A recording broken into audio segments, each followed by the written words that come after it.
Korea Utara pada Kamis 19 Mei 2022 melaporkan 262.270 lebih banyak kasus orang dengan dugaan gejala COVID-19, membuat beban kasus pandemi mendekati 2 juta kasus.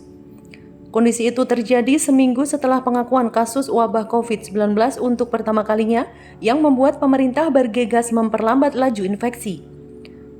Wabah diperkirakan bisa lebih buruk daripada yang dilaporkan secara resmi karena sumber daya yang langka untuk pengujian virus.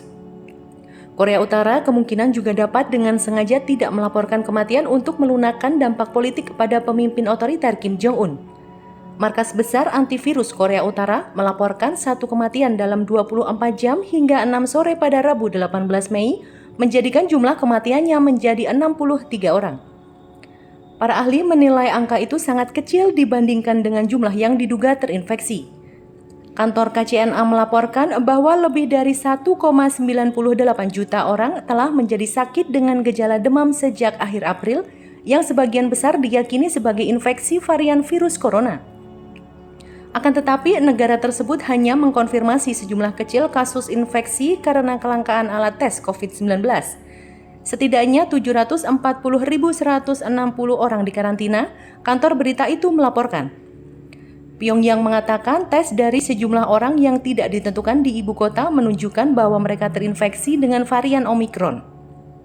Kim menyebut wabah itu sebagai pergolakan besar dan telah memberlakukan apa yang digambarkannya sebagai tindakan pencegahan maksimum.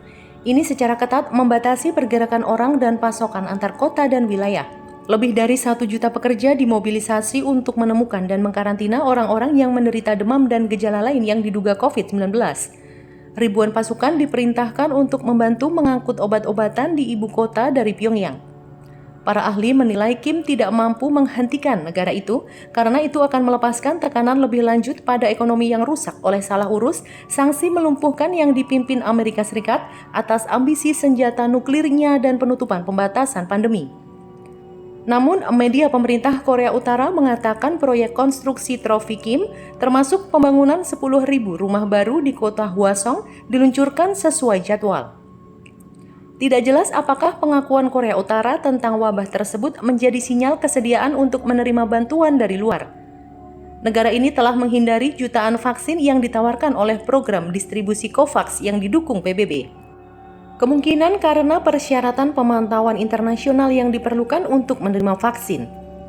Kim Tae-hyo, wakil penasihat keamanan nasional untuk Presiden Korea Selatan Yoon Suk-yeol, mengatakan kepada wartawan pada Kamis 19 Mei bahwa Korea Utara telah mengabaikan tawaran bantuan dari Korea Selatan dan Amerika Serikat untuk mengatasi wabah tersebut.